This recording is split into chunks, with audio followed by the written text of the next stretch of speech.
Hello बच्चों, good morning. जैसा कि हमने पिछले वीडियो में लेटर राइटिंग यानी कि पत्र के बारे में पढ़ा था और उसका पहला प्रकार पढ़ा था औपचारिक पत्र।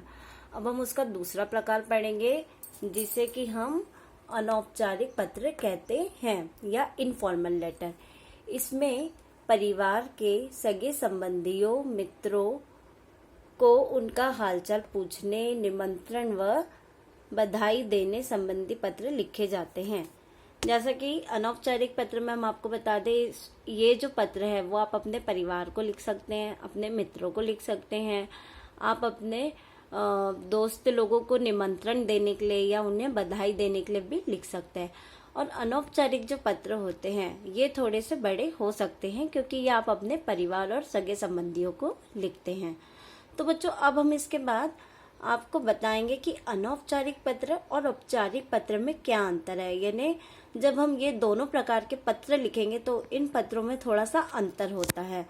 तो अब हम अनौपचारिक पत्र और औपचारिक पत्र इन दोनों के बीच अंतर समझेंगे कि दोनों के बीच क्या डिफरेंस है, क्या अंतर है। तो हमने यहाँ पे इन दोनों को डिवाइड किया है और समझेंगे कि किस तरीके से इनमें अंतर हम समझ सकते हैं। अब जैसा है, आरंभ में लिखे जाने वाले शब्द अनौपचारिक पत्र में प्रशस्ति का मीनिंग होता है शुरुआत, पत्र की शुरुआत। तो जब आप अनौपचारिक पत्र लिखेंगे तो उसमें जब आप शुरुआत करेंगे तो आदरणीय, पूजनीय, पूज्य। जैसे मान लो आप अपने प्रिंसिपल को लिख रहे हैं तो आप आदरणीय महोदय या आदरणीय प्रधानाचार्य ऐसे करके लिख सकते हैं।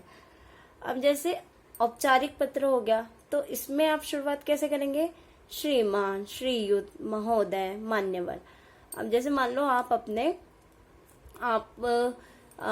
जैसे लिख रहे हैं किसी बड़े को, अपने मामा जी को लिख रहे हैं या अपनी बुआ जी को लिख रहे हैं तो आप अपने रिश्ते के अकॉर्डिंग वहां पे ये डाल सकते हैं। अब दूसरा है अभिवादन। अभिवादन यानी जिसे कि हम वेलकम बोलते हैं।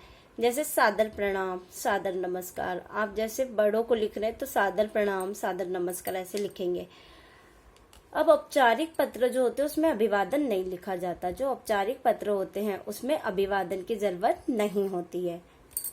अब इसके बाद तीसरा पॉइंट है और आखिरी पॉइंट है समाप्ति यानी एंडिंग। पत्र का एंडिंग कैसे करना है।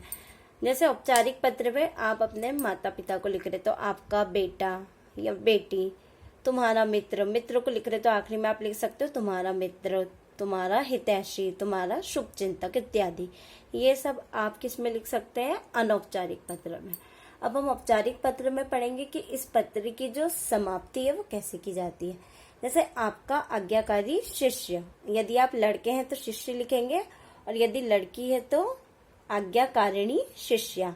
अब भवदीय, यदि आप लड़के हैं तो भवदीय लिखेंगे और लड़की है तो भवदिया। निवेदक, मेल के लिए निवेदक और फीमेल के लिए निवेदिका। शुभचिंतक, शुभचिंतक शब्द दोनों में लिख सकते हैं, चाहे मेल हो या फीमेल हो। प्रार्थी, प्रार्थी शब्द भी आप मेल फीमेल यानी दोनों जेंडर के लिए यूज कर सकते हैं। तो इस प्रकार ये जो शब्द है वो औपचारिक पत्र की समाप्ति में ये सारे शब्द यूज किए जाते हैं। तो बच्चों, आपको पत्र लेखन के माध्यम से समझ में आएगा कि किस तरीके से पत्र लिखा जाता है, उसकी आरंभ कैसे किया जाता है, अभिवादन कैसे किया जाता है और उसकी समाप्ति कैसे की जाती है।